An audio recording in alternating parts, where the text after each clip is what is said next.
আসসালামু আলাইকুম বন্ধুরা। আজকে আমি ভিন্ন একটা বিষয় নিয়ে আপনাদের সাথে কথা বলবো, যেটা বর্তমানকার যুগে মানে খুব আলোচিত একটি বিষয়।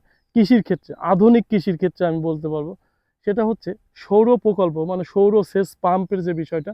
দেখেন এইখানে কত প্যানেল, দূর থেকে মনে হচ্ছে এটা ঘরের কোনো ছাউনি, কিন্তু আসলে এটা কোনো ছাউনি না।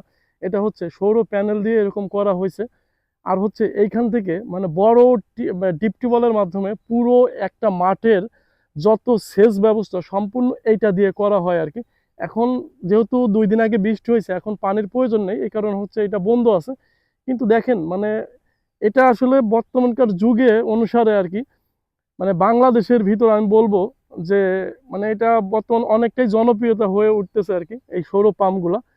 তা আমাদের উচিত যে সব কৃষকরা মিলে প্রত্যেকটি এলাকায় বা প্রত্যেকটি মাঠে যদি এরকম একটা সৌর ব্যবস্থা করা যায়, বা সৌর মানে প্যানেলের মাধ্যমে বা সৌর শক্তির মাধ্যমে যদি একটি সেচ ব্যবস্থা করা যায়, সেক্ষেত্রে দেখা যাচ্ছে আমরা কিন্তু সব কৃষকরা হচ্ছে লাভবান হতে পারবো। আর এক্ষেত্রে হচ্ছে সব কৃষকদের একত্রিত হয়ে কাজটা করা লাগবে, কারণ এটা হচ্ছে একটা অনেক টাকার একটা প্রজেক্ট, কিন্তু এটা একবার করলে আপনার মোটামুটি